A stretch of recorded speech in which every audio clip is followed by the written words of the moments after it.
एक बार की बात है, भगवान शिव और माँ पार्वती आपस में वार्तालाप कर रहे थे। तभी वहाँ भगवान गणेश जी आ जाते हैं। क्या बात है माताश्री, पिताश्री, आपने मुझे बुलाया? पुत्र गणेश, तुम्हारी माता तुम दोनों भाइयों के विवाह की चिंता कर रही है। वो चाहती है कि तुम दोनों भाइयों का विवाह शीघ्र हो जाए।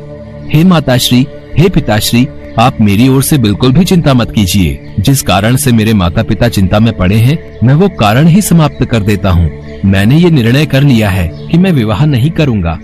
इतना कहकर भगवान गणेश वहाँ से चले जाते हैं। देवी पार्वती, तुम्हें दुखी होने की कोई आवश्यकता नहीं है। सब कुछ समय पर छोड़ दो। समय अपने आप सब कुछ व्यवस्थित कर देगा और देखना, तुम्हारा पुत्र गणेश एक दिन विवाह के लिए अवश्य मान जाएगा। उधर भगवान गणेश वन में तपस्या करने के लिए चले जाते हैं।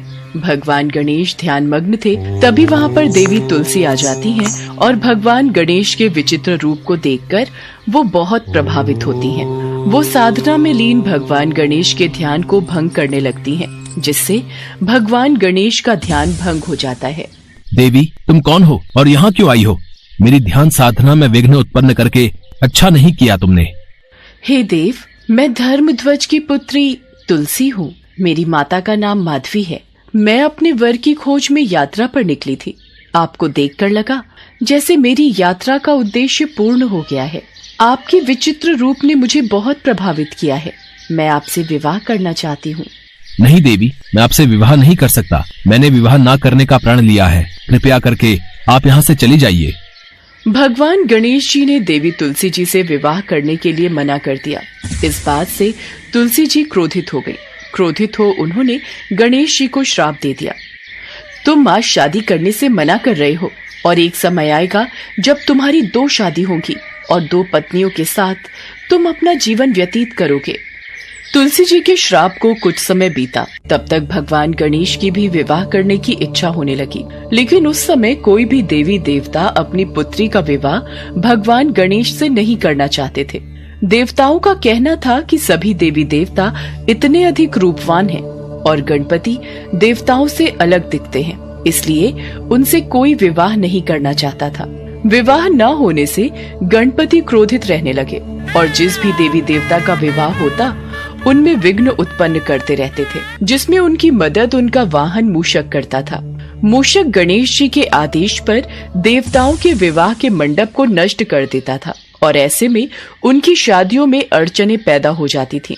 सभी देवी देवता घबरा गए और परेशान होकर भगवान शिव और माता पार्वती के पास पहुँचे। प्रभु, भगवान गणेश को न जाने क्या हो गया है। जिस किसी का भी विवाह होने वाला होता है उसमें विघ्न उत्पन्न करने के लिए मूषक को भेज देते हैं और वो सारे मंडप और विवाह के व्यवस्थित स्थल को तहस नहस कर देता है। सभी देवी देवता अपने विवाह को लेकर बहुत चिंतित हैं। इस समस्या का हल ढूंढने के लिए आपको ब्रह्मा जी के पास जाना होगा। वही इस समस्या से निकलने का समाधान बता सकते हैं। इसके बाद सभी देवी देवता ब्रह्मा जी के पास गए और अपनी समस्या बताई। हे ब्रह्मदेव, कुछ कीजिए। अब आप ही समस्या का कोई समाधान बता सकते हैं। आप सभी को घबराने की कोई आवश्यकता नहीं है। हर समस्या का समाधान अवश्य होता है। इतना कहते ही भगवान ब्रह्मा जी ने योग से 2 पुत्रियों को उत्पन्न किया और उनका नाम रिद्धि सिद्धि रखा। मैंने तुम दोनों को जिस उद्देश्य से उत्पन्न किया है वो तुम दोनों को सदैव स्मरण रखना है। रिद्धि सिद्धि, तुम दोनों पुत्रियों को ध्यान रखना है कि जब भी भगवान गणेश किसी देवी या देवता के विवाह में विघ्न डालने लगे उस समय उनका ध्यान किसी और विषय पर केंद्रित कर देना, ताकि गणेश जी की वजह से विवाह में विघ्न न आए। जी ब्रह्मदेव, हम आपकी इस बात को सदैव स्मरण रखेंगे। ब्रह्मदेव, आपने जो कार्य हमें करने के लिए उत्पन्न किया है, हम उस कार्य में अवश्य सफल होंगे।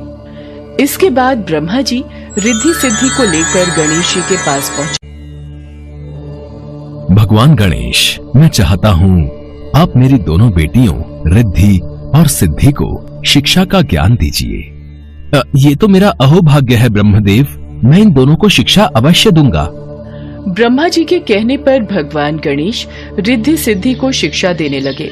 एक दिन जब भगवान गणेश रिद्धि सिद्धि को ज्ञान की बातें समझा रहे थे, तभी वहाँ उनका वाहन मूषक आ जाता है। प्रणाम प्रभु, मैंने पता लगाया है स्वर्ग लोक में फिर किसी देवता का विवाह होने वाला है। मुझे आज्ञा दीजिए कि मुझे क्या करना है। प्रभु, मुझे ये प्रश्न समझ नहीं आ रहा। कृपया करके मुझे इस प्रश्न को भली भांति समझा दीजिए। रिद्धि, पहले मुझे गणेश जी से प्रश्न पूछने दो। पहले मैंने उनसे प्रश्न किया है। अरे तुम दोनों आपस में यूँ झगड़ा ना करो, मैं तुम दोनों के प्रश्नों का उत्तर दूंगा। प्रभु का ध्यान तो मेरी ओर है ही नहीं, तो ठीक है, मैं भी अपने में मस्त रहता हूँ। कुछ समय तक इसी तरीके से रिद्धि सिद्धि गणेश जी का ध्यान दूसरे विषयों पर लगाती रही। एक बार गणेश जी की नजर अपने वाहन मूषक पर गई। तुम यहाँ बैठकर लड्डू खा रहे हो? तुम्हें तो मैंने देवताओं के विवाह में विघ्न डालने का कार्य सौंपा हुआ था।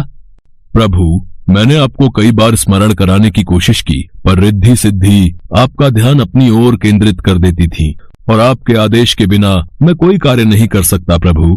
इसी कारण सभी देवी देवता किसी भी विघ्न के बिना अपने विवाह को संपन्न कर रहे हैं।